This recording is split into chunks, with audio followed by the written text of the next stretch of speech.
नमस्कार, Punjab Y news देखते सारे दर्शकों का स्वागत है। मैं हरिदम गोसाइन, मैं हरलीन कौर। आओ शुरुआत करते हैं आज ਦੀਆਂ ਮੁੱਖ ਖਬਰਾਂ ਨਾਲ।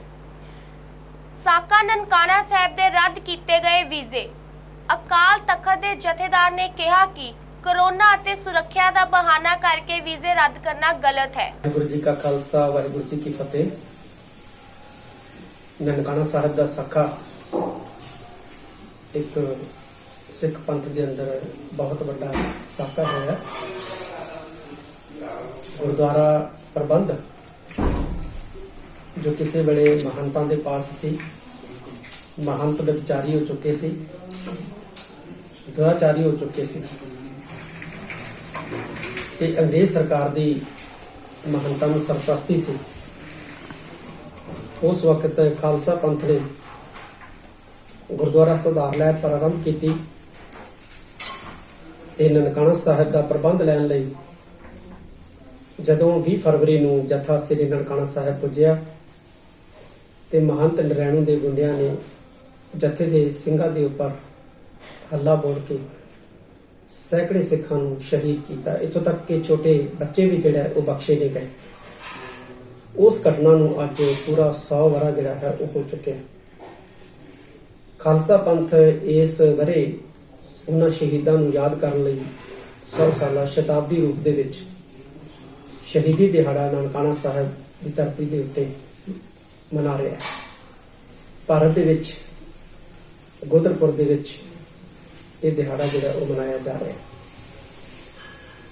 ਭਾਰਤ ਸਰਕਾਰ ਨੇ ਨਨਕਾਣਾ ਸਾਹਿਬ ਜਾਣ ਵਾਲੇ ਜਥੇ ਦੇ ਉੱਤੇ ਪਾਬੰਦੀ ਜਿਹੜੀ ਹੈ ਉਹ ਲਾ ਕੇ ਬਹੁਤ ਹੀ ਗਲਤ ਕੰਮ ਕੀਤਾ।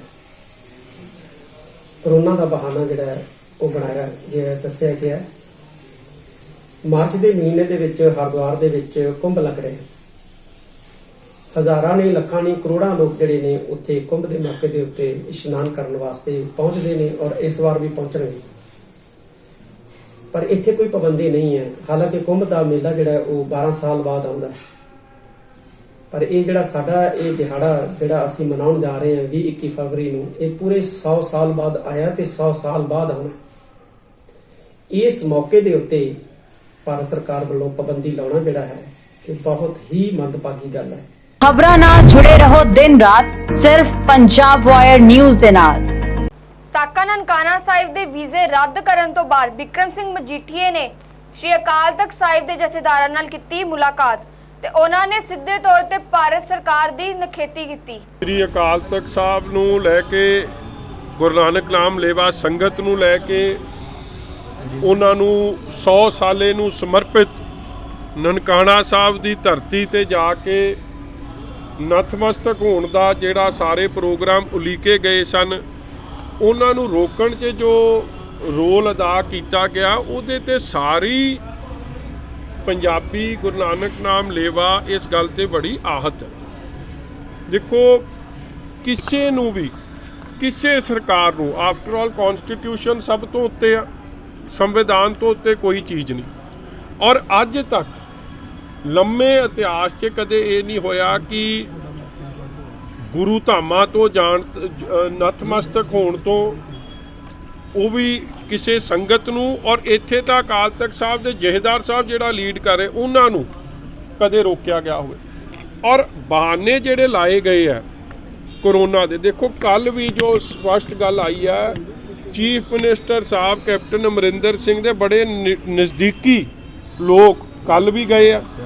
ਜਨਵਰੀ 'ਚ ਇੱਕ ਜਥਾ ਗਿਆ, ਅੱਜ ਮੈਨੂੰ ਸਿੰਘ ਸਾਹਿਬ ਦੱਸ ਰਹੇ ਸੀ ਕਿ ਜਨਵਰੀ 'ਚ ਇੱਕ ਜਥਾ ਗਿਆ ਔਰ ਨਵੰਬਰ 'ਚ ਇੱਕ ਜਥਾ ਗਿਆ। ਸੋ ਜਿਹੜਾ ਚਿੱਠੀ 'ਚ ਲਿਖਿਆ ਗਿਆ ਕਿ ਮਾਰਚ 2020 ਤੋਂ ਕੋਈ ਜਥਾ ਹੀ ਨਹੀਂ ਗਿਆ, ਉਹ ਗੱਲ ਸਰਕਾਰ ਦੇ ਕੰਮ ਤਾਂ ਝੂਠ ਬੋਲਣਾ ਨਹੀਂ। ਫਿਰ ਦੂਜੀ ਗੱਲ, ਜੇ ਇਲੈਕਸ਼ਨਾਂ ਹੋ ਸਕਦੀਆਂ ਨੇ, ਜੇ ਵੱਡੇ ਵੱਡੇ ਇਕੱਠ ਬਿਹਾਰ, ਵੈਸਟ ਬੰਗਾਲ, ਵੱਖਰੀ ਵੱਖਰੀ ਥਾਵਾਂ 'ਤੇ ਹੋ ਸਕਦੇ ਆ, ਤੇ ਕੱਲਾ ਗੁਰਸਿੱਖਾਂ ਨੂੰ ਸ਼੍ਰੀ ਨਨਕਾਣਾ ਸਾਹਿਬ ਦੀ ਧਰਤੀ 'ਤੇ ਜਾਣ ਤੋਂ ਰੋਕਣਾ, ਔਰ ਉਹ ਵੀ ਜਿਹਦੀ ਅਗਵਾਈ ਅਕਾਲ ਤਖਤ ਸਾਹਿਬ ਦੇ ਜਥੇਦਾਰ ਸਾਹਿਬ ਕਰ ਰਹੇ ਨੇ, ਇਹ ਤੋਂ ਵੱਡਾ ਅਪਮਾਨ ਦਾ ਕਿਹੜਾ ਕੰਮ ਕੋਈ ਸਰਕਾਰ ਕਰ ਸਕਦੀ ਹੈ। ਦੇਖੋ, ਅੱਜ ਮੈਂ ਅਕਾਲ ਤਖਤ ਸਾਹਿਬ ਦੇ ਜਥੇਦਾਰ ਸਾਹਿਬ ਨਾਲ ਗੱਲ ਕਰ ਰਿਹਾ ਸੀ, ਉਹਨਾਂ ਨੇ ਬਿਆਨ ਵੀ ਮੈਨੂੰ ਪਤਾ ਲੱਗਿਆ ਉਹਨਾਂ ਦਾ ਆਇਆ ਹੈ ਕਿ ਕੁੰਭ ਦਾ ਮੇਲਾ ਤੁਰਿਆ ਹੁੰਦਾ ਕੀ ਉੱਥੇ ਇਕੱਠ ਰੋਕੂਗੀ ਸਰਕਾਰ? ਦੋਹਰੇ ਮਾਪਦੰਡ ਕਰੋਨਾ ਨੂੰ ਲੈ ਕੇ ਇਹ ਨਹੀਂ ਚਾਹੀਦੇ। ਕਿਸੇ ਧਰਮ ਦੇ ਬੰਦੇ ਨੂੰ ਕਿਸੇ ਗੁਰੂ ਧਰਮ ਸਥਾਨ ਤੋਂ ਜਾਣ ਤੋਂ ਨਹੀਂ ਰੋਕਣਾ ਚਾਹੀਦਾ। ਔਰ 100 ਸਾਲ ਦਾ ਸਾਕੇ ਨੂੰ ਸਮਰਪਿਤ ਸ਼ਤਾਬਦੀ ਪ੍ਰੋਗਰਾਮ ਹੈ। ਸਾਰੇ ਪ੍ਰੋਗਰਾਮ ਉਲੀਕੇ ਹੋਏ ਆ, ਸਾਰੀ ਤਿਆਰੀਆਂ ਹੋਈਆਂ ਨੇ। ਇੱਕਦਮ ਇੱਕ ਝਟਕੇ 'ਚ ਰੋਕ ਦੇਣਾ ਇਹ ਮੈਂ ਸਮਝਦਾ ਗਵਰਨਮੈਂਟ ਆਫ ਇੰਡੀਆ ਦੀ ਮਾੜੀ ਰਾਜਨੀਤੀ ਆ, ਮਾੜੀ। ਸਾਕਾ ਨਨਕਾਣਾ ਸਾਹਿਬ ਮਾਮਲੇ 'ਚ ਐਸਜੀਪੀਸੀ ਪ੍ਰਧਾਨ ਬੀਬੀ ਜਗੀਰ ਕੌਰ ਵੱਲੋਂ ਪ੍ਰੈਸ ਕਾਨਫਰੰਸ ਕੀਤੀ ਗਈ, ਜਿਸ ਵਿੱਚ ਉਹਨਾਂ ਨੇ ਭਾਰਤ ਸਰਕਾਰ ਦੀ ਨਿਖੇਧੀ ਕੀਤੀ ਅਤੇ ਕਿਹਾ ਕਿ ਇਸ ਨਾਲ ਸ਼ਰਧਾਲੂਆਂ ਦੇ ਹਿਰਦੇ ਵੀ ਹਲੂੰਗੜੇ ਗਏ ਨੇ। ਜੋ ਸ਼ਰਧਾਲੂਆਂ ਦਾ ਜੱਥਾ 18 ਤਰੀਕ ਕੱਲ੍ਹ ਜਾਣਾ ਸੀ, ਭਾਰਤ ਸਰਕਾਰ ਵੱਲੋਂ ਰੋਕੇ ਜਾਣ ਦੇ ਉੱਤੇ ਨਹੀਂ ਜਾ ਸਕਿਆ। ਸ਼ਰਧਾਲੂਆਂ ਨੂੰ ਕੇਵਲ ਜਾਣ ਵਾਲਿਆਂ ਨੂੰ ਪੀੜਾ ਹੀ ਨਹੀਂ ਹੋਈ, ਸਗੋਂ ਕਿਸੇ ਵੀ ਕੋਨੇ ਵਿੱਚ ਗੁਰੂ ਨਾਨਕ ਨਾਮ ਲੇਵਾ ਸੰਗਤ ਜਿਹੜੀ ਸੀ, ਭਾਵੇਂ ਕਿਸੇ ਵੀ ਧਰਮ ਨਾਲ ਸੰਬੰਧਿਤ ਸੀ, ਮੇਰੇ ਖਿਆਲ ਨਾਲ ਸਾਰਿਆਂ ਨੇ ਮਹਿਸੂਸ ਕੀਤਾ ਕਿ ਇਹ ਸੱਚਮੁੱਚ ਹੀ ਇੱਕ ਧੱਕਾ ਵੀ ਹੋਇਆ ਤੇ ਬੇਇਨਸਾਫੀ ਵੀ ਹੋਈ। ਕਿਉਂਕਿ ਉੱਥੋਂ ਦਾ ਇਤਿਹਾਸ ਕਿੰਨਾ ਦਿਲ ਹਿਲਾਉਣ ਵਾਲਾ ਹੈ, ਕਿੰਨਾ ਦਿਲ ਕੰਬਾਊ ਹੈ। ਕਿਸ ਤਰ੍ਹਾਂ ਇਹ ਤਸ਼ੱਦਦ ਉੱਥੇ ਹੋਇਆ, ਕਿਸ ਤਰ੍ਹਾਂ ਜਿਉਂਦਿਆਂ ਨੂੰ ਕੱਟ ਕੇ ਉੱਥੇ ਜਲਾਏ ਗਏ, ਕਿਸ ਤਰ੍ਹਾਂ ਗੋਲੀ ਚੱਲ ਕੇ ਸ਼ਹੀਦ ਹੋਏ, ਕਿਵੇਂ ਜੰਡ ਨਾਲ ਬੰਨ ਕੇ ਪੁੱਠੇ ਬੰਨ ਕੇ ਲਟਕਾ ਕੇ ਉੱਥੇ ਸਾੜਿਆ ਗਿਆ। ਕਿਸ ਤਰ੍ਹਾਂ ਭਾਈ ਲਛਮਣ ਸਿੰਘ ਦੀ ਗੱਲ ਆਉਂਦੀ ਹੈ, ਕਰਤਾਰ ਸਿੰਘ ਚੱਬਰ ਦੀ ਗੱਲ ਆਉਂਦੀ ਹੈ, ਸਰਦਾਰ ਦਲੀਪ ਸਿੰਘ ਦੀ ਆਉਂਦੀ ਹੈ, ਜਾਂ ਨਾਲ 260 ਸਾਰਿਆਂ ਦੀ ਗੱਲ ਆਉਂਦੀ ਹੈ। ਤੇ ਸਭ ਤੋਂ ਵੱਡਾ ਦਰਦ ਜਿਹੜਾ ਦਿਲ ਹਿਲਾਉਣ ਵਾਲਾ ਜਿਹੜਾ ਕੰਬਾਊ ਇੱਕ ਸੀਨ ਬਣਦਾ ਕਿ ਜਦੋਂ 8 ਸਾਲ ਦੇ ਬੱਚੇ ਦੀ ਗੱਲ ਆਉਂਦੀ ਹੈ ਤੇ ਬੰਦਾ ਹਿੱਲ ਕੇ ਰਹਿ ਜਾਂਦਾ ਕਿ ਇੱਡਾ ਵੱਡੇ ਤਸ਼ੱਦਦ ਹੋਏ ਹੈ। ਅਸੀਂ ਉਸ ਸਥਾਨ ਦੇ ਉੱਤੇ ਸਿਜਦਾ ਕਰਨ ਚੱਲੇ ਸੀ 100 ਸਾਲ ਦੀ ਸ਼ਤਾਬਦੀ ਮਨਾਉਣ ਵਾਸਤੇ। ਸਾਡਾ ਬੜਾ ਵੱਡਾ ਇਤਿਹਾਸਕ ਦਿਹਾੜਾ ਸੀ। ਇਸ ਕਰਕੇ ਇਹ ਜਿੱਥੇ ਸਾਡਾ ਮਨ ਪੀੜਤ ਹੋਇਆ, ਜਿੱਥੇ ਸਾਡੀ ਸ਼ਰਧਾ ਨੂੰ ਠੇਸ ਪਹੁੰਚੀ ਹੈ, ਜਿੱਥੇ ਸਾਡਾ ਭਾਵਨਾਵਾਂ ਕਤਲ ਹੋਈਆਂ, ਉੱਥੇ ਅਸੀਂ ਕੱਲ ਫਿਰ ਮੈਂ ਚਿੱਠੀ ਲਿਖੀ ਸੀ ਮਾਨਯੋਗ ਪ੍ਰਧਾਨ ਮੰਤਰੀ ਜੀ ਨੂੰ ਵੀ ਤੇ ਮਾਨਯੋਗ ਗ੍ਰਹਿ ਮੰਤਰੀ, ਤੇ ਮੈਂ ਇਹੀ ਮੰਗ ਕੀਤੀ ਸੀ ਕਿ ਅਜੇ ਵੀ ਸਮਾਂ ਹੈ, ਜੇ ਤੁਸੀਂ ਇੱਕ ਵਾਰੀ ਫਿਰ ਰਿਵਿਊ ਕਰਕੇ ਆਪਣੀ ਵਿਚਾਰ ਨੂੰ ਚੇਂਜ ਕਰਕੇ ਤੇ ਸਾਡੀ ਫਰਿਆਦ ਨੂੰ ਸੁਣਦਿਆਂ ਹੋਇਆਂ ਅਲਾਓ ਕਰ ਦਿੱਤਾ ਜਾਵੇ ਤੇ ਅਸੀਂ ਜਿਹੜੇ ਪਾਕਿਸਤਾਨ ਵਿੱਚ ਕੀਰਤਨੀ ਜਥਿਆਂ ਨੂੰ ਉਡੀਕ ਰਹੇ ਹੈ, ਪ੍ਰਚਾਰਕਾਂ ਨੂੰ ਉਡੀਕ ਰਹੇ ਹੈ, ਕਿਉਂਕਿ ਉਹਨਾਂ ਨੇ ਹਮੇਸ਼ਾ ਸਾਡੇ ਕੋਲੋਂ ਕੀਰਤਨੀ ਜਥੇ ਮੰਗੇ। 3 ਜਥੇ ਅਸੀਂ ਲੈ ਕੇ ਜਾ ਰਹੇ ਸੀ, ਬਹੁਤ ਸਾਰਾ ਸਾਜੋ ਸਮਾਨ ਜਿਹੜਾ ਉਹਨਾਂ ਨੇ ਸੰਬੰਧਿਤ ਕੀਰਤਨ ਨਾਲ ਜਾਂ ਸੈਂਚੀਆਂ ਗੁਟਕੇ ਉਹ ਮੰਗੇ ਸਨ, ਉਹ ਲੈ ਕੇ ਜਾ ਰਹੇ ਸੀ। ਉਹ ਸਾਰੀਆਂ ਚੀਜ਼ਾਂ ਅਸੀਂ ਤਾਂ ਚਿੱਠੀ ਲਿਖੀ ਸੀ ਕਿ ਮਾਨਯੋਗ ਪ੍ਰਧਾਨ ਮੰਤਰੀ ਜੀ ਬਹੁਤ ਜ਼ਿੰਮੇਵਾਰੀ ਵਾਲੀ ਥਾਂ ਦੇ ਉੱਤੇ ਬੈਠੇ ਹੈ, ਗ੍ਰਹਿ ਮੰਤਰੀ ਜੀ ਬੜੀ ਜ਼ਿੰਮੇਵਾਰੀ ਦੀ ਪੋਸਟ ਤੇ ਬੈਠੇ ਹੈ, ਤੇ ਉਹਨਾਂ ਨੇ ਜੇ ਦੁਬਾਰਾ ਵਿਚਾਰ ਕਰਕੇ ਸਾਨੂੰ ਅਲਾਓ ਕਰ ਦੇਣ ਤੇ ਅਸੀਂ ਜੇ 19 ਨੂੰ ਨਹੀਂ 20 ਨੂੰ ਕਮ ਸੇ ਕਮ 21 ਵਾਲੇ ਦਿਨ ਜਾ ਕੇ ਉੱਥੇ ਆਪਣੇ ਆਸਥਾ ਜਿਹੜੀ ਉਚਾਰ ਕਰ ਸਕੀਏ। ਇਹ ਗੁਰੂ ਤੇਗ ਬਹਾਦਰ ਸਾਹਿਬ ਜੀ ਉਹਨਾਂ ਨੂੰ ਜਦੋਂ ਚੀਜ਼ ਦੇਣ ਲੱਗੇ, ਉਹਨਾਂ ਨੂੰ ਕਿਹਾ ਕਿ ਜੇ ਇਹ ਇਸਲਾਮ ਧਰਮ ਨਾਲ ਵੀ ਧੱਕਾ ਹੁੰਦਾ ਤੇ ਮੈਂ ਤਾਂ ਵੀ ਇਸ ਧੱਕੇ ਨੂੰ ਬਚਾਉਣਾ ਸੀ, ਮੈਂ ਉਸ ਧਰਮ ਵਾਸਤੇ ਵੀ ਕਰਨਾ ਸੀ। ਜੇ ਅੱਜ ਇੱਕ ਧਰਮ ਦੇ ਉੱਤੇ ਸੱਟ ਵੱਜ ਰਹੀ ਹੈ ਤੇ ਬਾਕੀ ਧਰਮਾਂ ਦਾ ਵੀ ਇਹੀ ਹਾਲ ਕਿਸੇ ਵੇਲੇ ਹੋ ਸਕਦਾ। ਸੋ ਇਹ ਸਾਰਿਆਂ ਨੂੰ ਸਾਂਝੀ ਗੱਲ ਕਰਨੀ ਚਾਹੀਦੀ ਹੈ।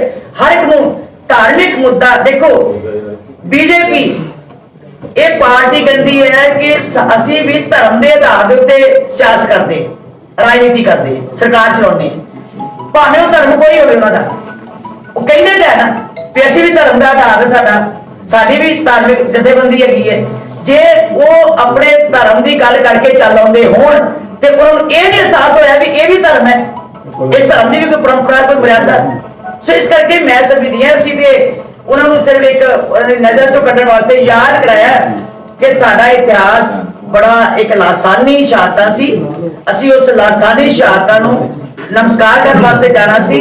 ਇਹ ਸਾਡੇ ਵਾਸਤੇ ਬਹੁਤ ਹੀ ਬਾਕੀ ਜਥੇ ਅਸੀਂ ਜਾਣੇ ਹੈ, ਪਰ ਇਹ ਸਭ ਤੋਂ ਅਸੀਂ ਸਮਝਦੇ ਕਿ ਵੱਡਾ ਸਾਡੇ ਵਾਸਤੇ ਅੱਜ 100 ਸਾਲਾ ਬਾਰ-ਬਾਰ ਨਹੀਂ ਹੋਣਾ। ਜਥਾ ਵਿਸਾਖੀ ਦੇ ਨਾ ਜਾਵੇ, ਗੁਰਪੁਰਬ ਤੇ ਚੱਲ ਜੂ, ਗੁਰੂ ਅਰਜਨ ਦੇਵ ਜੀ ਦੀ ਸ਼ਹਾਦਤ ਦੇ ਨਾ ਜਾਵੇ, ਦੂਜੇ ਪੁਰਬ ਚੱਲ ਜੂ, ਪਰ ਜਿਹੜੀ 100 ਸਾਲਾ ਜਿਹੜਾ ਇਹ ਸ਼ਤਾਬਦੀ ਹੈ, ਇਹ ਮੁੜ ਕੇ ਸਾਡੀ ਜ਼ਿੰਦਗੀ 'ਚ 200 ਸਾਲਾਂ ਨਹੀਂ ਅਸੀਂ ਦੇਖਣਾ। ਬੀਬੀ ਜੀ ਤੁਹਾਨੂੰ ਨਹੀਂ ਲੱਗਦਾ ਸ਼੍ਰੋਮਣੀ ਅਕਾਲੀ ਦਲ ਨੇ ਕਿਉਂਕਿ ਗਠਬੰਧਨ ਤੋਂ ਹੱਥ ਪਿੱਛੇ ਖਿੱਚ ਲਿਆ ਕਿਸਾਨੀ ਅੰਦੋਲਨ ਨੂੰ ਸਮਰਥਨ ਦਿੱਤਾ? ਅੱਗੇ ਕਰ ਲਓ ਬੀਬੀ ਜੀ ਤੁਹਾਨੂੰ ਲੱਗਦਾ ਹੈ ਕਿ ਸ਼੍ਰੋਮਣੀ ਅਕਾਲੀ ਦਲ ਨਾਲ ਕਹਿੰਦਾ ਥੋੜਾ ਪਿੱਛੇ ਫਿਰ ਕੀਤਾ ਉਹੀ ਮੈਂ ਗੱਲ ਹੋ ਗਿਆ ਨਾ ਫਿਰ ਗਠਬੰਧਨ ਕਰਕੇ ਵੀ ਲੱਗਦਾ ਕਿ ਜੱਥਾ ਰੋਕਿਆ ਗਿਆ ਜੀ। ਦੋ ਮਿੰਟ ਦੀ ਫੋਟੋ ਬਸ ਫੋਟੋ ਵੀਡੀਓ ਕਿਵੇਂ ਦੇਖਦੇ ਬੀਬੀ ਜੀ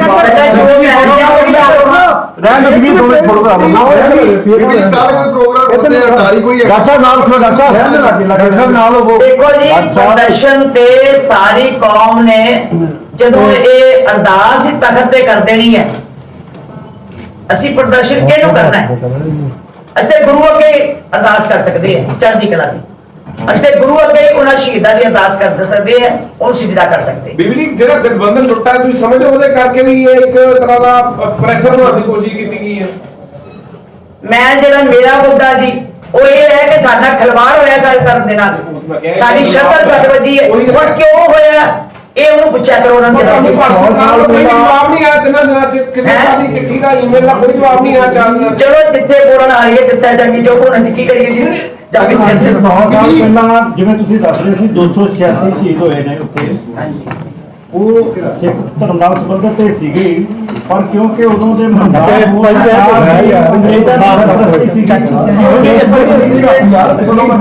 ਦੇ ਰੋਕ ਲਾ ਕੇ ਦੇਸ਼ ਭਗਤਾਂ ਦਾ ਮਾਨ ਨਹੀਂ ਕੀਤਾ ਜੀ ਮੋਦੀ ਸਰਕਾਰ ਨੇ। ਬਹੁਤ ਅਪਮਾਨ ਕੀਤਾ ਜੀ। ਉਹ ਦੇਸ਼ ਭਗਤ ਸੀ, ਤਾਈ ਆਜ਼ਾਦੀ ਵਾਸਤੇ ਸੀ ਉਹ ਵੀ ਗੁਲਾਮੀ ਅੰਗਰੇਜ਼ਾਂ ਤੋਂ ਛਡਾਉਣ ਵਾਸਤੇ, ਮਾਨਤਾ ਨੂੰ ਕਢਾਉਣ ਵਾਸਤੇ, ਪਸੰਦਾਂ ਨੂੰ ਕਢਾਉਣ ਵਾਸਤੇ ਜੋ ਕੀਤਾ ਇਹਨਾਂ ਨੇ। ਸਿੱਖ ਧਰਮ ਦੀ ਨਹੀਂ ਦੇਸ਼ ਭਗਤੀ ਸੀ ਹੋਈ, ਜਿਹੜੇ ਆਜ਼ਾਦੀ ਵਾਸਤੇ ਲੜੇ, ਸਭ ਕੁਝ ਕੀਤਾ। ਦੇਸ਼ ਭਗਤੀ ਵੀ ਸੀ ਤੇ ਧਰਮੀ ਵੀ ਸੀ। ਧਰਮੀ ਹੀ ਦੇਸ਼ ਭਗਤ ਹੋ ਸਕਦਾ ਹੈ, ਜਿਹਦੇ ਅੰਦਰ ਧਰਮ ਹੋਏਗਾ ਨਾ ਜੀ ਦੇਸ਼ ਭਗਤ ਵੀ ਉਹੀ ਹੋ ਸਕਦਾ ਹੈ। ਬੀਬੀ ਜੀ ਸਿੱਖਾਂ ਦੀ ਸਰਮੌਤ ਸੰਸਥਾ ਐਸਜੀਪੀਸੀ ਆਪਣਾ ਰੋਸ਼ ਕਿਤਨਾ ਜ਼ਾਹਰ ਕਰੇਗੀ ਸੈਂਟਰ ਗਵਰਨਮੈਂਟ ਨੂੰ ਜਿਹੜਾ ਉਹਨਾਂ ਨੇ ਜਦ ਤੱਕ ਕਾਇਮ ਸਮੇਂ ਤੇ ਰੋਕ ਲਿਆ? ਅਸੀਂ ਤੇ ਪਰਮੇਸ਼ਰ ਦੇ ਅੱਗੇ ਅਰਦਾਸ ਕਰਦੇ ਸੱਚੇ ਪਾਤਸ਼ਾਹ ਤੂੰ ਹੀ ਇਨਸਾਫ ਕਰ ਸਕਦਾ। ਦਿੱਲੀ ਅੰਦੋਲਨ ਵਿੱਚ ਬਿਮਾਰੀ ਕਾਰਨ ਮਰੇ ਕਿਸਾਨਾਂ ਦੇ ਪਰਿਵਾਰਾਂ ਨੇ ਤਰਨਤਾਰਨ ਚੌਂਕ ਤੇ ਲਗਾਇਆ ਧਰਨਾ। ਮੇਰੇ ਪਿਤਾ ਜੀ ਜੋ ਕਿ ਕੁਝ ਦਿਨਾਂ ਤੋਂ ਦਿੱਲੀ ਧਰਨੇ ਤੇ ਗਏ ਸਨ ਤੇ ਉੱਥੇ ਉਹਨਾਂ ਦੀ ਤਬੀਅਤ ਖਰਾਬ ਹੋਣ ਕਾਰਨ ਇਹਨਾਂ ਨੂੰ ਢਿੱਲ ਮੱਠ ਜਿਹੀ ਹੋਈ ਆ ਤੇ ਉੱਥੋਂ ਪਿੰਡ ਨੂੰ ਲਿਆਉਂਦਿਆਂ ਪੱਟੀ ਦੇ ਲਾਗੇ ਆ ਕੇ ਇਹਨਾਂ ਦੀ ਮੌਤ ਹੋ ਗਈ ਆ ਜੀ। ਇਹਦੇ ਵਿੱਚ ਜਿਹੜਾ ਕਿ ਅੱਜ ਧਰਨਾ ਲੱਗਾ ਸੀ, ਇਹ ਸਾਨੂੰ ਅੱਜ ਹੀ ਸਵੇਰੇ ਪਤਾ ਲੱਗਾ ਕਿ ਇੱਕ ਕਿਸਾਨ ਦੀ ਮੌਤ ਹੋ ਗਈ ਆ। ਉਹਦੇ ਬਾਰੇ ਸਾਡੇ ਮਾਨਯੋਗ ਸੀਐਮ ਸਾਹਿਬ ਨੇ ਪਹਿਲਾਂ ਹੀ ਅਨਾਉਂਸ ਕੀਤਾ ਹੋਇਆ ਕਿ ਅਗਰ ਕੋਈ ਕਿਸਾਨ ਦੀ ਮੌਤ ਹੁੰਦੀ ਹੈ ਇਸ ਅੰਦੋਲਨ ਦੇ ਦੌਰਾਨ ਤੇ ਉਹਨਾਂ ਨੂੰ 5 ਲੱਖ ਰੁਪਏ ਦਿੱਤਾ ਜਾਏਗਾ ਔਰ ਨਾਲ ਸਰਕਾਰੀ ਨੌਕਰੀ ਦਿੱਤੀ ਜਾਏਗੀ। ਅਸੀਂ ਇਹਦੀ ਵੈਰੀਫਿਕੇਸ਼ਨ ਅੱਜ ਕਰਕੇ ਸਾਰੇ ਵਾਰਸਾਂ ਦੀ ਰਿਪੋਰਟ ਲੈ ਕੇ ਸੀਐਮ ਸਾਹਿਬ ਨੂੰ ਭੇਜਾਂਗੇ ਔਰ ਇਸ ਸੀਐਮ ਆਫਿਸ ਭੇਜਾਂਗੇ ਔਰ ਸਰਕਾਰ ਦੀਆਂ ਸਾਰੀਆਂ ਜੋ ਫਾਰਮੈਲਿਟੀਆਂ ਪੂਰੀਆਂ ਕਰਕੇ ਇਸ ਪਰਿਵਾਰ ਨੂੰ ਇਹਦਾ ਲੁਧਿਆਣਾ ਪੁਲਿਸ ਨੇ ਨਸ਼ੀਲੀਆਂ ਗੋਲੀਆਂ ਦੀ ਤਸਕਰੀ ਕਰਨ ਦੇ ਆਰੋਪ ਵਿੱਚ ਇੱਕ ਸੈਲੂਨ ਦੇ ਮਾਲਕ ਨੂੰ ਫੜ ਲਿਆ। ਪੁਲਿਸ ਨੂੰ ਆਰੋਪੀ ਕੋਲੋਂ 4000 ਨਸ਼ੀਲੀਆਂ ਗੋਲੀਆਂ ਬਰਾਮਦ ਹੋਈਆਂ। ਡਿਵੀਜ਼ਨ ਨੰਬਰ 5 ਸ਼੍ਰੀ ਕੁਲਦੀਪ ਸਿੰਘ ਇਹਨਾਂ ਦੀ ਟੀਮ ਨੂੰ ਕੱਲ ਬਹੁਤ ਵੱਡੀ ਕਾਮਯਾਬੀ ਮਿਲੀ ਹੈ ਕਿ ਇਹਨਾਂ ਨੇ ਇਕੱਠੇ ਮਿਲ ਕੇ ਇੱਕ ਕਮਰਸ਼ੀਅਲ ਕੁਆਂਟੀਟੀ ਦੀ ਜਿਹੜੀ ਟੈਬਲੇਟਸ ਹੈ ਉਹਨੂੰ ਰਿਕਵਰ ਕੀਤਾ ਕਿ ਜਿਹੜਾ ਦੋਸ਼ੀ ਰਾਜਕੁਮਾਰ ਜਿਹੜਾ ਕਿ ਗੋਪਾਲ ਨਗਰ ਹੈਬੋਵਾਲ ਦਾ ਰਹਿਣ ਵਾਲਾ ਉਹਨੂੰ ਮੌਕੇ ਤੇ ਅਰੈਸਟ ਕੀਤਾ। ਇਹ ਜਿਹੜਾ ਦੋਸ਼ੀ ਹੈ ਇਹਦੇ ਪਹਿਲਾਂ ਵੀ ਬੈਕਗ੍ਰਾਉਂਡ ਹੈ, ਇਹਦੇ ਪਹਿਲਾਂ ਵੀ ਐਨਡੀਪੀਐਸ ਦੇ ਅੰਡਰ ਕੇਸ ਰਜਿਸਟਰ ਹੈ, ਤੋਂ ਪਹਿਲਾਂ ਵੀ ਟੈਬਲੇਟਸ ਬਰਾਮਦ ਹੋਈਆਂ ਸੀ ਤੇ ਇਹਦੇ ਖਿਲਾਫ ਐਫਆਈਆਰ ਨੰਬਰ 161 2019 ਦਾ ਜਗਰਾਉਂ ਵਿਖੇ ਹੈਗਾ, ਜਿਹਦੇ ਵਿੱਚ ਨਾਲ ਇਹਦੇ 2 ਕੰਪਲੇਸ ਹੋਰ ਸੀਗੇ ਬੋਬੀ ਸ਼ਰਮਾ ਤੇ ਧੀਰਜ ਜੋ ਅਜੇ ਵੀ ਜੇਲ੍ਹ ਵਿੱਚ ਨੇ। ਇਹ ਜਿਹੜਾ ਦੋਸ਼ੀ ਰਾਜਕੁਮਾਰ ਹੈ ਇਹ ਮਾਰਚ 2020 ਵਿੱਚ ਇਹਦੀ ਬੇਲ ਹੋਈ ਹੈ ਤੇ ਜੇਲ੍ਹ ਵਿੱਚੋਂ ਬਾਹਰ ਆਇਆ ਤੇ ਉਸ ਤੋਂ ਬਾਅਦ ਇਹਨੇ ਆਪਣਾ ਕਿ ਹੇਅਰ ਸਲੂਨ ਦਾ ਕੰਮ ਵੀ ਕੀਤਾ ਤੇ ਨਾਲ ਹੇਅਰ ਸਲੂਨ ਦੀ ਆੜ ਵਿੱਚ ਇਹ ਆਪਣੀ ਗੋਲੀਆਂ ਵੇਚ ਰਿਹਾ ਤੇ ਹੁਣ ਅਸੀਂ ਇਹਦੇ ਉੱਪਰ ਕੇਸ ਰਜਿਸਟਰ ਕੀਤਾ ਤੇ ਹੁਣ ਅਸੀਂ ਅੱਗੇ ਕੇਸ ਰਜਿਸਟਰ ਕਰਕੇ ਅੱਗੇ ਇਨਵੈਸਟੀਗੇਟ ਕਰਾਂਗੇ ਕਿ ਇਹ ਕਿੱਥੋਂ ਸਮਾਨ ਲੈ ਕੇ ਆਇਆ ਤੇ ਅੱਗੇ ਕਿੱਥੇ ਕਿੱਥੇ ਵੇਚਦਾ। ਜਿਹੜਾ ਸਰ ਆਰੋਪੀ ਆ ਉਹ ਪ੍ਰਵਾਸੀ ਹੈ ਜਾਂ ਪੰਜਾਬ ਦਾ ਵਸਨੀਕ ਹੈ? ਇਹ ਪੰਜਾਬ ਦਾ ਜੀ, ਇੱਥੇ ਪ੍ਰੋਪਰ ਇੱਥੇ ਦਾ। ਇਹਦੀ ਏਜ ਹੈਗੀ 46 ਇਅਰਸ ਹੈ ਤੇ ਇਹਦੇ ਕੋਲ ਸਾਡੀ ਗੱਡੀ ਵੀ ਬਰਾਮਦ ਹੋਈ ਹੈ ਡੈਟਸਨ ਜਿਹੜੀ ਕਿ ਇਹਦੇ ਵਾਈਫ ਦੇ ਨਾਮ ਤੇ ਹੈ। ਜੰਡਿਆਲਾ ਗੁਰੂ ਚ ਵਿਧਾਇਕ ਸੁਖਵਿੰਦਰ ਸਿੰਘ ਵੱਲੋਂ ਧੰਨਵਾਦ ਮੋਰਚਾ ਕੱਢਿਆ ਗਿਆ। ਅੱਜ ਸਾਡੇ ਸ਼ਹਿਰ ਵਾਸੀਆਂ ਨੇ, ਜੰਡਿਆਲਾ ਸ਼ਹਿਰ ਗੁਰੂ ਦੇ ਮੇਰੇ ਸਤਿਕਾਰਯੋਗ ਵਾਸੀਆਂ ਨੇ ਜੋ ਐਡਾ ਵੱਡਾ ਫਤਵਾ ਪਿਆਰ ਸਤਿਕਾਰ ਕਾਂਗਰਸ ਪਾਰਟੀ ਦੇ ਸਾਡੇ ਉਮੀਦਵਾਰਾਂ ਦੀ ਝੋਲੀ 'ਚ ਪਾ ਕੇ ਇੱਕ ਬਹੁਮਤ ਦਿੱਤਾ ਹੈ, ਸਾਨੂੰ ਨਗਰ ਕੌਂਸਲ ਬਣਾਉਣ ਦੇ ਵਿੱਚ ਕਾਮਯਾਬ ਕੀਤਾ। ਮੈਂ ਉਹਨਾਂ ਸਾਰੇ ਸਤਿਕਾਰਯੋਗ ਸ਼ਹਿਰ ਵਾਸੀਆਂ ਦਾ ਧੰਨਵਾਦ ਕਰਨ ਵਾਸਤੇ ਆਪਣੇ ਸਾਥੀਆਂ ਦੇ ਸਮੇਤ ਇੱਥੇ ਅੱਜ ਹਾਜ਼ਰੀ ਲਗਵਾਉਣ ਆਇਆ। ਦਿਲ ਦੀਆਂ ਗਹਿਰਾਈਆਂ ਤੋਂ ਧੰਨਵਾਦ ਕਰਨਾ ਚਾਹੁੰਦਾ ਜੰਡਿਆਲਾ ਸ਼ਹਿਰ ਗੁਰੂ ਨਿਵਾਸੀਆਂ ਦਾ, ਜਿਨ੍ਹਾਂ ਨੇ ਬਹੁਤ ਵੱਡਾ ਇੱਕ ਵਿਸ਼ਵਾਸ ਕਾਂਗਰਸ ਪਾਰਟੀ ਦੇ ਵਿੱਚ ਪ੍ਰਗਟ ਕਰਕੇ ਸਾਨੂੰ ਬਹੁਮਤ ਦਿੱਤਾ ਹੈ। ਔਰ ਮੈਂ ਵਿਸ਼ਵਾਸ ਦਿਲਾਉਣਾ ਚਾਹੁੰਦਾ ਆਪਣੇ ਸਤਿਕਾਰਯੋਗ ਸ਼ਹਿਰ ਵਾਸੀਆਂ ਨੂੰ ਕਿ ਤੁਹਾਡੀਆਂ ਆਸਾਂ ਔਰ ਉਮੀਦਾਂ ਦੇ ਉੱਪਰ ਜਿਹੜੀ ਕਾਂਗਰਸ ਪਾਰਟੀ ਤੇ ਮੇਰੇ ਇਸ ਸਾਰੇ ਸਤਿਕਾਰਯੋਗ ਜਿਹੜੇ ਜਿੱਤੇ ਉਮੀਦਵਾਰ ਨੇ, ਇਹ ਤੁਹਾਡੀਆਂ ਆਸਾਂ ਔਰ ਉਮੀਦਾਂ ਦੇ ਉੱਪਰ ਪੂਰਾ ਖਰਾ ਉਤਰਨ ਦੀ ਜਿਹੜੀ ਹੈ ਕੋਸ਼ਿਸ਼ ਕਰਨਗੇ। ਪਹਿਲ ਦੇ ਆਧਾਰ ਤੇ ਮੈਂ ਪਹਿਲਾਂ ਵੀ ਜਾਣਕਾਰੀ ਦੇ ਚੁੱਕਾ ਕਿ ਸਾਡੇ ਜੰਡਿਆਲਾ ਗੁਰੂ ਸ਼ਹਿਰ ਦੇ ਵਿੱਚ ਇੱਥੇ ਇਹ 2017 ਦੀ ਚੋਣ ਮੇਰੇ ਵੇਲੇ ਵੀ ਇਹ ਬਹੁਤ ਵੱਡੀ ਮੰਗ ਸੀ ਕਿ ਇੱਕ ਵੱਡਾ ਜਿਹੜਾ ਬਾਈਪਾਸ ਹੈ ਉਸ ਦਾ ਨਿਰਮਾਣ ਕਰਵਾਇਆ ਜਾਵੇ ਤਾਂ ਜੋ ਇੱਥੇ ਜਿਹੜੀ ਟ੍ਰੈਫਿਕ ਹੈ ਉਸ ਨੂੰ ਕਿਸੇ ਹੱਦ ਤੱਕ ਨਿਜਾਤ ਮਿਲ ਸਕੇ। ਪਹਿਲਾ ਪ੍ਰਾਇੋਰਟੀ ਨੰਬਰ 1 ਉਹ ਹੋਏਗੀ। ਦੂਸਰੀ, ਇੱਥੇ ਕਈ ਹਾਦਸੇ ਹੋ ਰੱਖੇ ਹੈ, ਸ਼ਹਿਰ ਦੇ ਵਿੱਚ ਫਾਇਰ ਬ੍ਰਿਗੇਡ ਦੀ ਕਮੀ ਹੈ। ਮੈਂ ਪਹਿਲਾਂ ਵੀ ਇਹ ਮਾਮਲਾ ਜਿਹੜਾ ਸੀ ਮੁੱਖ ਮੰਤਰੀ ਮਾਨਯੋਗ ਕੈਪਟਨ ਅਮਰਿੰਦਰ ਸਿੰਘ ਜੀ ਉਹਨਾਂ ਤੱਕ ਇਹ ਟੇਕ ਅਪ ਕੀਤਾ ਸੀਗਾ ਔਰ ਉਹਨਾਂ ਵੱਲੋਂ ਸਾਨੂੰ ਇਹ ਜਿਹੜੇ ਚਿੱਠੀ ਵੀ ਨਗਰ ਕੌਂਸਲ ਦੇ ਵਿੱਚ ਆਈ ਹੈ। ਹੁਣ ਅਸੀਂ ਉਸ ਮਾਮਲੇ ਨੂੰ ਫੇਰ ਫਰਦਰ ਜਿਹੜਾ ਟੇਕ ਅਪ ਕਰਾਂਗੇ। ਮੇਰੀ ਪਹਿਲੀ ਕੋਸ਼ਿਸ਼ ਇਹ ਹੈ ਕਿ ਇੱਕ ਸ਼ਹਿਰ ਦੇ ਵਿੱਚ ਜਿਹੜੀ ਆ ਫਾਇਰ ਬ੍ਰਿਗੇਡ ਲੈ ਕੇ ਆਂਦੀ ਜਾਵੇ। ਉਸ ਤੋਂ ਬਾਅਦ ਜਿਹੜੀਆਂ ਸ਼ਹਿਰ ਦੇ ਵਿੱਚ ਕ੍ਰਾਈਮ ਦੀਆਂ ਘਟਨਾਵਾਂ ਹੁੰਦੀਆਂ ਔਰ ਉਸ ਕ੍ਰਾਈਮ ਨੂੰ ਠੱਲ ਪਾਉਣ ਵਾਸਤੇ ਅਸੀਂ ਪੂਰੇ ਸ਼ਹਿਰ ਨੂੰ CCTV ਕੈਮਰਾ ਦੇ ਨਾਲ ਕਨੈਕਟ ਕਰਾਂਗੇ। ਕਨੈਕਟ ਕਰਕੇ ਤੇ ਉਹਦਾ ਜਿਹੜਾ ਕਨੈਕਸ਼ਨ ਹੈ ਜੰਡਿਆਲਾ ਪੁਲਿਸ ਸਟੇਸ਼ਨ ਦੇ ਵਿੱਚ ਦਿੱਤਾ ਜਾਵੇਗਾ ਕਿ ਇਹਦਾ ਜਿਹੜਾ ਉਹ ਕ੍ਰਾਈਮ ਦੇ ਵਿੱਚ ਜਿਹੜੇ ਠੱਲ ਪੈ ਸਕੇ। ਤੀਜੀ, ਜਿਹੜੀ ਸਾਡੇ ਇੱਥੇ ਜਿਹੜੇ ਕੋਈ ਬੇਘਰੇ ਬੇਲੋੜੀਂਦੇ ਪਰਿਵਾਰ ਨੇ ਉਹਨਾਂ ਵਾਸਤੇ ਵੀ ਅਸੀਂ ਕੋਸ਼ਿਸ਼ ਕਰਾਂਗੇ ਵੀ ਉਹਨਾਂ ਨੂੰ ਕੋਈ ਛੱਤ ਜਿਹੜੀ ਹੈ ਪ੍ਰੋਵਾਈਡ ਕੀਤੀ ਜਾ ਸਕੇ। ਸਾਡੇ ਕੋਲ ਨਗਰ ਕੌਂਸਲ ਦੀ ਜ਼ਮੀਨ ਹੈ, ਉਹਦੇ ਵਿੱਚ ਜਿਹੜੀ ਨਵੀਂ ਕਮੇਟੀ ਸਾਡੀ ਬਣੇਗੀ ਉਹਦੇ ਵੱਲੋਂ ਮਤਾ ਪਾਸ ਕਰਾ ਕੇ ਤੇ ਅਸੀਂ ਜਿਹੜਾ ਉਹਨਾਂ ਨੂੰ ਛੱਤ ਪ੍ਰੋਵਾਈਡ ਕਰਾਉਣ ਦੀ ਕੋਸ਼ਿਸ਼ ਕੀਤੀ ਜਾਵੇਗੀ। ਲੁਧਿਆਣਾ ਵਿੱਚ 4 ਰੋਜ਼ਾ 10ਵੀਂ ਆਟੋ ਮਾਰਕੀਟ ਐਕਸਪੋਰਟ ਸ਼ੁਰੂ ਹੋ ਗਈ। ਅੱਜ 10th ਐਡੀਸ਼ਨ ਦੀ ਇਨੈਗੋਰੇਸ਼ਨ ਹੋਈ ਹੈ। ਇਹ ਐਗਜ਼ੀਬਿਸ਼ਨ 4 ਦਿਨਾਂ ਲਈ ਚੱਲਣੀ ਹੈ, 19, 20, 21, 22 ਫਰਵਰੀ 2021। ਆਫਟਰ ਕੋਵਿਡ ਗਵਰਨਮੈਂਟ ਦੀਆਂ ਗਾਈਡਲਾਈਨਸ ਦੇ ਮੁਤਾਬਕ B2B ਅਸੀਂ ਸ਼ੋਅ ਲਗਾਇਆ ਹੈ। ਇਹਦੇ ਵਿੱਚ ਆਲ ਇੰਡੀਆ ਤੋਂ 300 ਦੇ ਕਰੀਬ ਕੰਪਨੀਆਂ ਪਾਰਟਿਸਿਪੇਟ ਕਰ ਰਹੀਆਂ ਔਰ ਲੇਟੈਸਟ ਟੈਕਨੋਲੋਜੀ ਬਹੁਤ ਸਾਰੀ ਇੱਥੇ ਅਵੇਲੇਬਲ ਹੈ। ਹੁਣ ਕੀ ਹੋਇਆ ਕਿ ਇੰਡਸਟਰੀ ਨੂੰ ਆਟੋਮੇਸ਼ਨ ਦੀ ਬਹੁਤ ਲੋੜ ਹੈ, ਨਵੀਆਂ ਮਸ਼ੀਨਾਂ ਦੀ ਬਹੁਤ ਲੋੜ ਹੈ ਔਰ ਉਹਦਾ ਇਹ ਐਗਜ਼ੀਬਿਸ਼ਨ ਪੂਰਾ ਕਰੂਗੀ। ਨਾਰਥ ਇੰਡੀਆ ਦੀ ਜਿਹੜੀ ਡਿਮਾਂਡ ਹੈ ਇਹ ਐਗਜ਼ੀਬਿਸ਼ਨ ਪੂਰਾ ਕਰੂਗੀ ਕਿਉਂਕਿ ਤੁਸੀਂ ਸਾਰੇ ਇੰਡੀਆ 'ਚ ਨਹੀਂ ਘੁੰਮ ਸਕਦੇ, ਇੰਨੀਆਂ ਮਸ਼ੀਨਾਂ ਇੱਕ ਜਗ੍ਹਾ ਤੇ ਨਹੀਂ ਮਿਲਣਗੀਆਂ। ਤਾਂ ਇਹ ਐਗਜ਼ੀਬਿਸ਼ਨ ਹੈ, ਮੈਂ ਕਹੂੰਗਾ ਪੂਰੇ ਇੰਡੀਆ ਨੂੰ ਮੈਂ ਕਹੂੰਗਾ ਕਿ ਆ ਕੇ ਦੇਖਣ ਤਾਂ ਕਿ ਉਹ ਆਪਣੀਆਂ ਜੋ ਵੀ ਹੈ ਫੈਕਟਰੀ ਦੀਆਂ ਲੋੜਾਂ ਨੂੰ ਪੂਰਾ ਕਰ ਸਕਣ। Puja president chamber of industrial and commercial undertaking. ਅੱਜ ਜਿਹੜੀ ਚੈਂਬਰ ਵੱਲੋਂ ਮੈਕ ਐਕਸਪੋ ਲਗਾਈ ਗਈ ਹੈ, ਇਹ 10ਵੀਂ ਮੈਕ ਐਕਸਪੋ ਹੈ। ਇਹਦੇ ਵਿੱਚ ਤਕਰੀਬਨ 300 ਦੇ ਕਰੀਬ ਕੰਪਨੀਆਂ ਆਈਆਂ ਜਿਨ੍ਹਾਂ ਨੇ ਆਪਣੀ ਟੈਕਨੋਲੋਜੀ ਤੇ ਪ੍ਰੋਡਕਟ ਇੰਟਰੋਡਿਊਸ ਕੀਤੇ ਹੈ ਔਰ ਇਹਦੇ ਵਿੱਚ 10,000 ਦੇ ਕਰੀਬ ਵਿਜ਼ਟਰ ਅੱਜ ਇਹਨੂੰ ਵਿਜ਼ਿਟ ਕਰਨਗੇ ਔਰ ਤੁਸੀਂ ਦੇਖ ਹੀ ਰਹੇ ਹੋ ਕਿ ਕਿੰਨਾ ਓਵਰਵੀਵਿੰਗ ਰਿਸਪਾਂਸ ਹੈ। ਇਹਦੇ ਵਿੱਚ 5 ਦੇਸ਼ਾਂ ਦੇ ਰਾਜਦੂਤ ਅੱਜ ਇੱਥੇ ਵਿਜ਼ਿਟ ਕਰਨ ਆਏ ਆ। ਉਹ ਇਸ ਲਈ ਆਏ ਤਾਂ ਕਿ ਜਿਹੜੇ ਪੰਜਾਬ ਦੇ ਬਣੇ ਪ੍ਰੋਡਕਟ ਹੈ ਉਹ ਦੇਖ ਸਕਣ ਔਰ ਉਹਨਾਂ ਕੰਟਰੀ ਸਾਡੀ ਐਕਸਪੋਰਟ ਵੱਧ ਸਕੇ ਔਰ ਇਹਦੇ ਨਾਲ ਜਿਹੜੀ ਇੰਡਸਟਰੀ ਹੈ ਉਹਨੂੰ ਬਹੁਤ ਜ਼ਿਆਦਾ ਐਡਵਾਂਟੇਜ ਹੋਏਗੀ, ਕਾਫੀ ਫਾਇਦਾ ਮਿਲੇਗਾ ਔਰ ਸਾਡਾ ਚੈਂਬਰ ਦਾ ਆਬਜੈਕਟਿਵ ਇਹੀ ਹੈ ਵੀ ਪੰਜਾਬ ਇੰਡਸਟਰੀ ਦੇ ਵਿੱਚ ਪਹਿਲੇ ਨੰਬਰ ਤੇ ਆਵੇ ਜਿਸ ਤਰ੍ਹਾਂ ਕਿ ਪਹਿਲਾਂ ਹੁੰਦਾ ਸੀ। Thank you. ਇੰਟਰਨੈਸ਼ਨਲ ਪੱਧਰ ਦੀ ਜਿਹੜੀ ਮਸ਼ੀਨਰੀ ਦੀ ਐਗਜ਼ੀਬਿਸ਼ਨ ਹੈ ਉਹ ਚੈਂਬਰ ਆਫ ਇੰਡਸਟਰੀ ਤੇ ਉਡਾਨ ਦੇ ਸਹਿਯੋਗ ਦੇ ਨਾਲ ਅੱਜ ਲੱਗੀ ਹੈ ਲੁਧਿਆਣੇ ਦੇ ਵਿੱਚ। ਬਹੁਤ ਵੱਡਾ ਉਤਸ਼ਾਹ ਹੈ। 4 ਕੰਟਰੀਆਂ ਦੇ ਜਿਹੜੇ ਐਂਬੈਸਡਰ ਹੈ ਉਹ ਅੱਜ ਇਸ ਐਗਜ਼ੀਬਿਸ਼ਨ ਦੇ ਵਿੱਚ ਉਹ ਪਾਰਟਿਸਿਪੇਟ ਕਰ ਰਹੇ ਆ। 4 ਕੰਟਰੀਆਂ ਦੇ ਐਂਬੈਸਡਰ ਤੇ ਪੰਜਾਬ ਸਰਕਾਰ ਵੱਲੋਂ ਇਨਵੈਸਟ ਪੰਜਾਬ ਦਾ ਫਸਟ ਟਾਈਮ ਪਹਿਲੀ ਵਾਰ ਅਸੀਂ ਕਾਊਂਟਰ ਲਾਇਆ। ਬੀਤੇ ਦਿਨ ਲੁਧਿਆਣੇ 'ਚ ਮਾਲਕ ਦੇ ਘਰੋਂ ਨੌਕਰ ਨੇ 10 ਲੱਖ ਰੁਪਏ ਚੋਰੀ ਕੀਤੇ। ਪੁਲਿਸ ਵੱਲੋਂ ਉਸ ਨੂੰ ਗ੍ਰਿਫਤਾਰ ਕਰ ਲਿਆ ਗਿਆ। ਜਾਂਚ ਦੌਰਾਨ ਪਤਾ ਲੱਗਿਆ ਕਿ ਉਸ ਦੇ ਯੂਪੀ ਵਿੱਚ ਕਈ ਪਰਚੇ ਦਰਜ ਹਨ। 13 ਤਾਰੀਖ ਨੂੰ ਇੱਕ ਸਾਡੇ ਪੁਲਿਸ ਸਟੇਸ਼ਨ ਮਹਿਰਬਾਨ ਵਿੱਚ ਇੱਕ ਵਾਰਦਾਤ ਹੋਈ ਸੀ ਜਿਸ ਵਿੱਚ ਇੱਕ ਬੰਦੇ ਨੇ ਇੱਕ ਘਰ 'ਚ ਚੋਰੀ ਕੀਤੀ ਸੀ ਔਰ ਲਗਭਗ 10 ਲੱਖ रुपए ਦੇ ਪੈਸੇ ਚੋਰੀ ਕਰਕੇ ਗਿਆ था। तो ਹੁਣ ਆਪਾਂ ਕਾਰਵਾਈ करते हुए वो चोर सानू फड़ हो गया है ਤੇ 8,07,000 रुपए ਤੇ ਇੱਕ मोबाइल फ़ोन उस तो रिकवर हुआ है। तो पुलिस की तफ्तीश ये सामने ये गल कि ये बंदे ने करीबन पिछले 5 साल से पंजाब से रह रहा था तो जो जहाँ पे नौकरी कर रहा था इसके पूरे घर दे इसे सारे राज नू मालूम थे। तो एक गल जो आपां इस केस से सीखण वाली है वो ये है कि आप जिहड़े भी नौकर नू अपने घर च नौकरी देंदे हैं या रखते हैं उसकी कृपया कर तुसी पुलिस वेरीफिकेशन जरूर करवाओ। जेकर तुसी पुलिस वेरीफिकेशन कराई होंदी तो इस तरह के केस सामने नहीं आते पर पुलिस के कोले तुहाडे कोले उसका पूरा डाटा रहिंदा है। उसका पता होता है कि बंदा कितों पिछोकड़ कितों है। इस पिछोकड़ में इस एक यूपी में एक आर्म्स एक्ट के तहत पर्चा पाया गया ਤੇ ਇਹ ਸਾਰੀ ਜਾਣਕਾਰੀ ਤੁਹਾਡੇ ਕੋਲੇ ਹੋਗੀ ਤੇ ਤੁਸੀਂ ਸਹੀ ਬੰਦੇ ਨੂੰ ਨਾ ਆਪਣੇ ਘਰ 'ਤੇ ਨੌਕਰੀ ਦੇ ਪਾਓਗੇ, ਉਹ ਤਾਂ ਖੁਦ ਵੀ ਸੁਰੱਖਿਆ ਕਰ ਪਾਓਗੇ ਆਪਣੀ ਵੀ ਤੇ ਪਰਿਵਾਰ ਦੀ ਵੀ। ਲੁਧਿਆਣਾ ਦੇ ਹੋਟਲ ਵਿੱਚ ਇੱਕ ਵਿਅਕਤੀ ਦੀ ਲਾਸ਼ ਮਿਲੀ ਜਿਸ ਦੀ ਉਮਰ करीब 50 साल दसी जा रही है, जिस विच मौके ते पुलिस बुलाई गई अते जांच शुरू कर दी गई। हमें अभी आधे घंटे पहले इन्फॉर्मेशन मिली, यहाँ होटल ओनर्स का फ़ोन गया था कि एक unidentified male age about 45 years he has been found dead in his hotel room. So as soon as we got the information ਆਪਾਂ ਇੱਧਰ ਆ ਗਏ ਨੇ ਤੇ police is investigating the case from all the angles। ਜਿਵੇਂ ਵੀ ਸਾਡੇ ਕੋਲੇ ਹੋਰ ਕੋਈ ਕਲੂਜ਼ ਸਾਨੂੰ ਮਿਲਣਗੇ ਆਪਾਂ ਤੁਹਾਨੂੰ ਦੱਸਾਂਗੇ। ਇਹ 16 ਤਰੀਕ ਇੱਕ ਦੋ ਬੰਦੇ ਆਏ ਪਹਿਲੇ ਰਾਤ ਨੂੰ 8:50 ਤੇ ਬੁੱਕ ਕਰਾ ਕੇ ਚਲੇ ਗਏ। ਉਸ ਤੋਂ ਬਾਅਦ ਉਹ ਦੋ ਬੰਦੇ ਜਿਹੜਾ ਕਮਰਾ ਬੁੱਕ ਕੀਤਾ ਸੀ ਉਹ ਆਏ, ਮਿਸਟਰ ਸੰਦੀਪ ਤੇ ਮਿਸਟਰ ਮੇਰੇ ਖਿਆਲ ਰੋਹਿਤ ਜਾਂ ਰਾਹੁਲ ਨਾਮ ਦੇ, ਤੇ ਉਸ ਤੋਂ ਬਾਅਦ ਉਹ ਚਲੇ ਗਏ, ਮਤਲਬ ਕਿ ਰੂਮ ਦੇ ਵਿੱਚ ਗਏ ਤੇ ਉਹਨਾਂ ਨੇ ਨਿੰਬੂ ਪਾਣੀ ਮੰਗਾਇਆ ਬਸ, ਤੇ ਬਾਹਰੋਂ ਇੱਕ ਪੀਜ਼ਾ ਆਰਡਰ ਹੋ ਕੇ ਇਹਨਾਂ ਦਾ ਆਇਆ ਬਸ। ਉਸ ਤੋਂ ਬਾਅਦ ਉਹ ਕੱਲ ਸਵੇਰੇ ਉਹ ਜਿਹੜਾ ਬੰਦਾ ਸੰਦੀਪ ਸੀ ਉਹ ਆਇਆ ਤੇ ਇੱਥੇ ਰਿਸੈਪਸ਼ਨ ਤੇ ਕਹਿ ਕੇ ਗਿਆ ਕਿ ਮੁੰਡੇ ਦੀ ਤਬੀਅਤ ਖਰਾਬ ਹੈ ਤੇ ਤੁਸੀਂ ਰੂਮ ਸਫਾਈ ਕਰਨ ਵਾਲਾ ਆ ਰਿਹਾ ਤੇ ਸਫਾਈ ਨਾ ਕਰਾਈਓ, ਉਹ ਕਹਿ ਕੇ ਗਿਆ।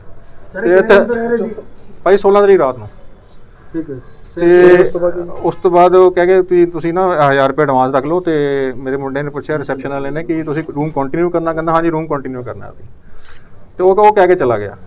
ਤੇ ਕਹਿੰਦਾ ਤੁਸੀਂ ਅੰਦਰ ਕਿਸੇ ਨੂੰ ਭੇਜਿਓ ਨਾ, ਕਹਿ ਕੇ ਗਿਆ। ਫਿਰ ਅਸੀਂ ਕਿਸੇ ਨੂੰ ਭੇਜਿਆ ਵੀ ਨਹੀਂ, ਨਾ ਉਹ ਰੂਮ ਦਾ ਕੋਈ ਉਹਨੇ ਆਰਡਰ ਦਿੱਤਾ, ਕੁਛ ਨਹੀਂ ਕੀਤਾ।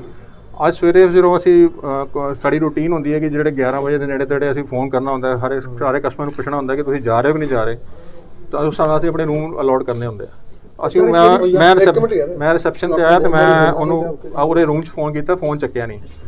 ਫਿਰ ਅਸੀਂ ਆਪਣੇ ਐਂਟਰੀ ਰਜਿਸਟਰ ਤੋਂ ਜਿਹੜਾ ਸੰਦੀਪ ਮੁੰਡਾ ਠਹਿਰਿਆ ਸੀ ਉਹਨੂੰ ਅਸੀਂ ਫੋਨ ਕੀਤਾ, ਕਹਿੰਦਾ ਭਾਜੀ ਮੈਂ ਤਾਂ ਆ ਗਿਆ ਤੇ ਤੁਸੀਂ ਕਮਰੇ ਜਾ ਕੇ ਪਤਾ ਕਰ ਲਓ। ਮੈਂ ਕਿਹਾ ਮੇਰੇ ਕੋਲ ਚਾਬੀ ਨਹੀਂ ਹੈਗੀ ਉਹਨਾਂ ਦੀ, ਤੇ ਹਾਂ ਮੇਰੇ ਕੋਲ ਚਾਬੀ ਨਹੀਂ ਹੈਗੀ ਉਹਨਾਂ ਦੀ।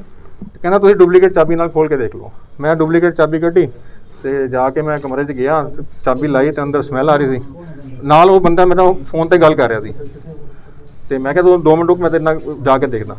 ਫੋਨ ਤੇ ਨਾਲ ਹੀ ਕੰਟੀਨਿਊ ਉਹਦੀ ਗੱਲਬਾਤ ਚੱਲ ਰਹੀ ਸੀ। ਸਰ ਕਿੰਨੀ ਕੁ ਉਮਰ ਹੈ ਉਹਦੀ? ਕਿਹਦੀ ਜੀ? ਜਿਹੜੀ ਬੰਦੇ ਦੀ ਡੈਥ ਹੋਈ ਹੈ ਅਪਰੋਕਸ 50 ਪਲੱਸ ਹੋਣਾ। ਕਿੱਥੇ ਦਾ ਸੀਗਾ? ਲੁਧਿਆਣੇ ਸ਼ਹਿਰ ਦੀ? ਹਾਂ ਲੁਧਿਆਣੇ ਸ਼ਹਿਰ। ਡੈਡੀ ਨੇ ਮੇਰੇ ਡੈਡੀ ਨੂੰ ਕੁੱਟਿਆ, ਇਹਨੇ ਮੇਰੇ ਤੇ ਹੱਥ ਚੱਕਿਆ, ਇਹਨੇ ਆ ਬੱਸ ਸਟੈਂਡ ਆਪਣੇ ਲਾ ਗਈ, ਇਹਨੇ ਡੈਡੀ ਨੂੰ ਚਪੇੜਾ ਮਾਰੀਆ, ਡੈਡੀ ਨੂੰ ਪੀਤੀ ਹੋਈ ਸੀ, ਇਹਨੇ ਡੈਡੀ ਨੂੰ ਮਾਰੇ, ਬੋਲਣ ਲੱਗ ਗਿਆ ਤੇ ਆ ਕੇ ਹੱਥ ਚੱਕਿਆ ਮੇਰੇ ਤੇ। ਉਸ ਬੰਦੇ ਨੇ ਆ ਰਿਹਾ, ਇਹਨੇ ਮੇਰੇ ਬਾਲ ਫਾੜ ਲਿਆ। ਉਹ ਕਿੱਧਰ ਗਿਆ? ਮਾਰਿਆ ਸੀ ਇਹਦੇ ਪਿੱਛੇ, ਤੈਨੂੰ ਮਾਰਿਆ ਸੀ, ਹਮਕੋ ਮਾਰਾ ਹੈ ਨਾਮ ਹੈ, ਉਹਨੇ ਬਾਲ ਕੁੱਟ ਲਿਆ ਭਾਜੀ ਮੇਰਾ। ਕੁਛ ਨਹੀਂ ਜੀ, ਇੱਕ ਚਿੱਟਾ ਵੇਚਦੀ ਹੈ ਇੱਥੇ ਸ਼ਰੇਆਮ ਮਾਰਕੀਟ ਵਿੱਚ ਕੰਮ ਕਰਦੀ ਇਹ ਚੀਜ਼ ਦਾ। ਅੱਜ ਜਦ ਫੜ ਲਈ ਹੈ, ਨੰਗੇ ਹੱਥੀ ਫੜੀ ਹੈ, ਸਿੱਧਾ ਗਲਾਵਾਂ ਫੜਦੀ ਬੰਦੇ ਦਾ, ਆਹ ਪਟਨ ਪੁਟਨ ਤੋੜ ਤੇ ਅੱਗੋਂ ਦੀ ਕਹਿੰਦੇ ਸਾਡੇ ਮੁੰਡੇ ਤੁਸੀਂ ਜੁੱਤੀਆਂ ਮਾਰੀਆਂ ਜੀ। ਅਸੀਂ ਲੜੇ ਨਹੀਂ, ਲੈਣਾ ਨਹੀਂ, ਸਾਡੇ ਕਾਊਂਟਰ ਤੇ ਆ ਕੇ ਸ਼ਰੇਆਮ ਚਪੇੜ ਮਾਰਦੀ ਸਾਡੇ। ਨਸ਼ਾ ਸ਼ਰੇਆਮ ਵੇਚਦੀ ਹੈ ਤੇ ਸ਼ਰੇਆਮ ਚਿੱਟਾ ਵੇਚਦੀ ਹੈ, ਪੀਤੇ ਵੀ ਹੋਇਆ, ਮੰਨਦੀ ਵੀ ਹੈ, ਤੁਹਾਡੀ ਵੀਡੀਓ 'ਚ ਵੀ ਮੰਨਦੀ ਪਈ ਹੈ ਮੂੰਹ।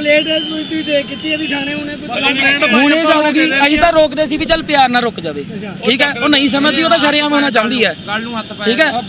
ਮੁੰਡੇ ਦਾ ਚਿੱਟਾ ਪੀਂਦੀ ਇੱਥੇ, ਉਹ ਚਿੱਟਾ ਵੇਚਦੀ ਵੀ ਆ, ਠੀਕ ਹੈ। ਉਹਨੂੰ ਸਮਝਾ ਰਹੇ ਸੀ, ਉਹਦੇ ਮੁੰਡੇ ਦੇ ਗਲ ਪੈ ਗਈ, ਕੱਪੜੇ ਪਾੜਦੇ ਤੇ ਉਹ ਉਲਟਾ ਕਹਿੰਦੀ ਮੈਂ ਚੌਂਕੀ ਜਾਊਂਗੀ, ਤੇਰੀ ਬੁੰਡ ਪੜਾਉਂਗੀ। ਤੁਹਾਡੇ ਸਾਹਮਣੇ ਤੁਸੀਂ ਤੁਹਾਡੀ ਵੀਡੀਓ ਆਈ, ਸਾਰੀ ਗੱਲਬਾਤ ਦੇਖੀ ਹੋਈ।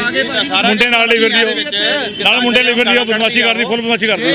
ਅਸੀਂ ਸਾਡੇ ਭਰਾ ਨਾ ਹੁੰਦੇ ਕੋਈ ਵੀ ਨੁਕਸਾਨ ਕਰ ਦਿੰਦੇ ਮੁੰਡੇ ਦਾ। ਨਹੀਂ ਅਜੇ ਇਹਨਾਂ ਕਹਿ ਦਿੱਤੀ, ਇਹ ਤਾਂ ਤੁਹਾਡੇ ਸਾਹਮਣੇ ਦੀ ਗੱਲ ਆ। ਕੁਛ ਨਹੀਂ ਭਾਜੀ, ਮੈਂ ਬੈਠਾ ਹੋਇਆ ਸੀਗਾ ਤੇ ਜਨਾਨੀ ਤੇ ਇਹ ਬੰਦਾ ਆਏ, ਜਨਾਨੀ ਨੇ ਪਿੱਛੋਂ ਦੀ ਮੇਰੇ ਥੱਪੜ ਮਾਰਿਆ, ਇਹਨੇ ਅੱਗੇ ਦੀ ਆਇਆ, ਫਿਰ ਦੋਨਾਂ ਜਾਣੇ ਮੈਨੂੰ ਪੈ ਗਏ ਜੀ, ਠੀਕ ਹੈ ਜੀ। ਤੇ ਫਿਰ ਮੈਂ ਪੁੱਛਿਆ ਚ ਇਹਨਾਂ ਤੋਂ ਕੀਤੀ ਵੀ ਕੀ ਗੱਲਬਾਤ ਹੈ, ਤੀਸਰੇ ਬੰਦਾ ਹੋਰ ਮੈਨੂੰ ਚੰਬੜ ਗਿਆ ਜੀ, ਮਾਰਨ ਲੱਗ ਗਿਆ ਮੇਰੇ ਕੋਲ ਮੁੱਕੇ, ਠੀਕ ਹੈ ਯਾਰ। ਭਾਈ ਹੁਰੀ ਆਏ, ਫਿਰ ਭੱਜ ਲਏ ਸੀਗੇ ਇਹ ਦੋਨੇ ਜਾਣੇ। ਫਿਰ ਜਨਾਨੀ ਦੱਲੇ ਸਾਰਿਆਂ ਨੂੰ ਕਹਿ ਰਹੀ ਸੀ ਆਪੋ ਇੱਥੇ ਕੰਮ ਕਰਦੀ ਹੈਗੀ ਹੈ ਜੀ, ਇਹਦਾ ਆਪਣੇ ਚਿੱਟਾ ਚੁੱਟਾ ਵੇਚਦੀ ਹੈਗੀ ਹੈ ਜੀ, ਆ ਵੀ ਚਿੱਟੇ ਨਾਲ ਰੱਜੀ ਹੋਈ ਸੀਗੀ।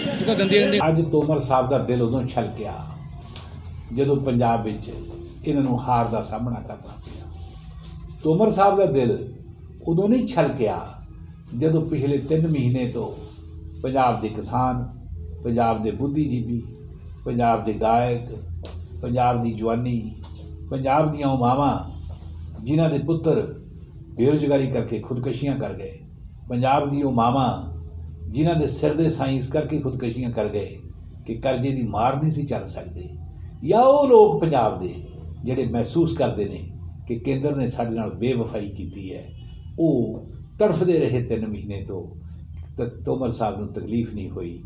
ਅੱਜ ਤੋਮਰ ਸਾਹਿਬ ਜਾਗੇ ਹੈ, ਅੱਜ ਤੋਮਰ ਸਾਹਿਬ ਨੂੰ ਤਕਲੀਫ ਹੋਈ ਹੈ ਕਿ ਅਸੀਂ ਇਸ ਕਰਕੇ ਹਾਰ ਗਏ, ਸਾਡਾ ਗਠਬੰਧਨ ਟੁੱਟ ਗਿਆ। ਮੈਂ ਤੋਮਰ ਸਾਹਿਬ ਨੂੰ ਪੁੱਛਣਾ ਚਾਹੁੰਦਾ ਹੈ ਕਿ ਸੱਪ ਤੇ ਨੇੜਾ ਇੱਕ ਬੋਤਲ ਵਿੱਚ ਕਿੰਨਾ ਕੁ ਚਿਰ ਇਕੱਠੇ ਰਹਿ ਸਕਦੇ ਹੈ। ਮੇਰੇ ਮੁਤਾਬਕ ਤਾਂ ਪਹਿਲੇ ਹੀ ਜਿਹੜਾ ਸਮਾਂ ਤੁਸੀਂ ਇੰਨਾ ਕੱਢ ਦਿੱਤਾ ਉਹ ਬੜਾ ਲੰਬਾ ਕੱਢ ਦਿੱਤਾ, ਕਿਉਂਕਿ ਤੁਹਾਡੀ ਕਿਸੇ ਵੀ ਢੰਗ ਨਾਲ ਦੋਵਾਂ ਪਾਰਟੀਆਂ ਦੀ ਜਿਹੜੀ ਸੋਚ ਹੈ, ਆਈਡੀਓਲੋਜੀ ਹੈ, ਉਹਦਾ ਕਿਸੇ ਵੀ ਢੰਗ ਨਾਲ ਕੋਈ ਮੇਲ ਨਹੀਂ ਹੈ। ਤੁਹਾਡੀ ਸੋਚ ਅਲੱਗ ਹੈ, ਸ਼੍ਰੋਮਣੀ ਅਕਾਲੀ ਦਲ ਦੀ ਸੋਚ ਅਲੱਗ ਹੈ। ਉਹ ਹੋਰ ਨਜ਼ਰੀਏ ਨਾਲ ਚੀਜ਼ਾਂ ਨੂੰ ਦੇਖਦੇ ਹੈ, ਤੁਸੀਂ ਹੋਰ ਨਜ਼ਰੀਏ ਨਾਲ ਚੀਜ਼ਾਂ ਨੂੰ ਦੇਖਦੇ ਹੈ। ਜੇ ਤੁਸੀਂ ਇੰਨਾ ਚਿਰ ਵੀ ਇਕੱਠੇ ਰਹੇ ਹੈ, ਉਹ ਸਿਰਫ ਆਪਣੇ ਹਿੱਤਾਂ ਦੀ ਪੂਰਤੀ ਕਰਨ ਵਾਸਤੇ, ਰਾਜਨੀਤਿਕ ਭੁੱਖ ਨੂੰ ਮਿਟਾਉਣ ਵਾਸਤੇ ਤੁਸੀਂ ਇਕੱਠੇ ਰਹੇ ਹੈ। ਇਹ ਦੋਸਤੀ ਆਖਰ ਇੱਕ ਦਿਨ ਟੁੱਟਣੀ ਸੀ। ਅਸੀਂ ਅਨੰਦਪੁਰ ਸਾਹਿਬ ਕਦੇ ਵੀ ਸਿੰਬਲ ਤੋਂ ਨਹੀਂ ਲੜਦੇ। ਅਸੀਂ ਇੱਥੇ ਆਪਣੇ ਕੈਂਡੀਡੇਟਸ ਦੀ ਸਪੋਰਟ ਕਰਦੇ ਹਾਂ ਔਰ ਸਾਡੇ ਸਪੋਰਟਰ 13 ਵਿੱਚੋਂ 11 ਉਮੀਦਵਾਰ ਜਿੱਤੇ ਹੈ ਔਰ ਉਹ 11 ਦੇ 11 ਨੇ ਅੱਜ ਇੱਕ ਰੈਜ਼ੋਲੂਸ਼ਨ ਪਾ ਕੇ ਇਹ ਅਧਿਕਾਰ ਮੈਨੂੰ ਦਿੱਤਾ ਹੈ ਕਿ ਅਸੀਂ ਜਿਹਨੂੰ ਵੀ ਚਾਹੀਏ ਉਹਨੂੰ ਅਸੀਂ ਮਿਊਨਿਸਪਲ ਕਮੇਟੀ ਦਾ ਪ੍ਰਧਾਨ ਥਾਪੀਏ। ਇਸੇ ਢੰਗ ਨਾਲ ਕੀਰਤਪੁਰ ਸਾਹਿਬ ਦੇ ਵਿੱਚ 11 ਵਿੱਚੋਂ ਸਾਡੇ 9 ਉਮੀਦਵਾਰ ਜਿੱਤੇ ਹੈ ਔਰ ਵੱਡੀ ਗੱਲ ਇਹ ਹੈ ਕਿ ਅਨੰਦਪੁਰ ਸਾਹਿਬ ਪੰਥਕ ਸ਼ਹਿਰ ਹੈ। ਇਸ ਪੰਥਕ ਸ਼ਹਿਰ ਦੇ ਵਿੱਚ ਸ਼੍ਰੋਮਣੀ ਅਕਾਲੀ ਦਲ ਨੇ 13 ਟਿਕਟਾਂ ਦਿੱਤੀਆਂ ਔਰ ਉਹ 13 ਦੇ 13 ਜਿਹੜੇ ਉਹਨਾਂ ਦੇ ਉਮੀਦਵਾਰ ਤੇ ਉਹ ਕੋਈ ਤੀਜੀ ਜਗ੍ਹਾ, ਕੋਈ ਚੌਥੀ ਜਗ੍ਹਾ ਇਸ ਢੰਗ ਨਾਲ ਆਏ ਹੈ ਔਰ ਇੱਕ ਵੀ ਜਿਹੜਾ ਉਮੀਦਵਾਰ ਜਿਹੜਾ ਅਕਾਲੀ ਦਲ ਦਾ ਨਿਸ਼ਾਨ ਤੇ ਜਿਹੜਾ ਲੜਿਆ ਉਹ ਨਹੀਂ ਜਿੱਤ ਸਕਿਆ। ਤਾਜ਼ੀਆਂ ਤੇ ਨਵੀਆਂ ਖਬਰਾਂ ਦੇਖਣ ਲਈ ਦੇਖਦੇ ਰਹੋ ਸਾਡਾ channel Punjab wire news. Facebook ਤੇ ਸ਼ੇਅਰ ਤੇ YouTube ਤੇ ਸਬਸਕ੍ਰਾਈਬ ਜ਼ਰੂਰ ਕਰਨਾ। ਧੰਨਵਾਦ। ਖਬਰਾਂ ਨਾਲ ਜੁੜੇ ਰਹੋ ਦਿਨ ਰਾਤ ਸਿਰਫ ਪੰਜਾਬ ਵਾਇਰ ਨਿਊਜ਼ ਦੇ ਨਾਲ।